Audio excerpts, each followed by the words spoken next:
দুইটা সন্তানই ছিল মাশাআল্লাহ রাদিয়াল্লাহু তাআলা আনহার। দ্বিতীয় সন্তানকেও নিক্ষেপ করলো গরম তেলের মধ্যে। মাশাআল্লাহ রাদিয়াল্লাহু তাআলা আনহার ওই সন্তানটাও কঙ্কাল হয়ে ভেসে উঠলো।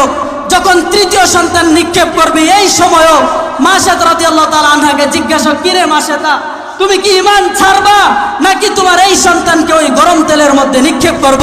মুসলমান মাশাআল্লাহ রাদিয়াল্লাহু তাআলা আনহা যে জবাব দিয়েছেন শুনলে আপনার আশ্চর্য হয়ে যাবেন। ওই সময় মাশাআল্লাহ রাদিয়াল্লাহু তাআলা আনহা বলেন, সব কিছু দিয়ে দিব, আমার নিঃশ্বাসটা পর্যন্ত যদি ওই গরম তেলের মধ্যে যে হাবুডুবু খাই, এরপরেও আমি ঈমান ছাড়তে পারি না।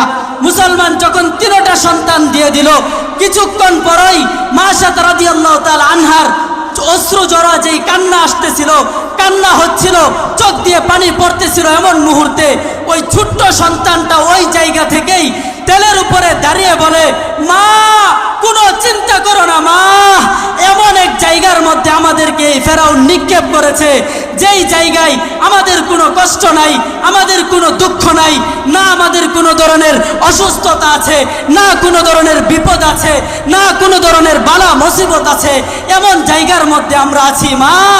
মা শুনো, তোমাকেও যদি এখানে নিক্ষেপ করে, মা নিক্ষেপ করার আগেই তুমি এই গরম তেলের মধ্যে চলে আসো মা, এই গরম তেলের মধ্যে চলে আসো। সুবহানাল্লাহ।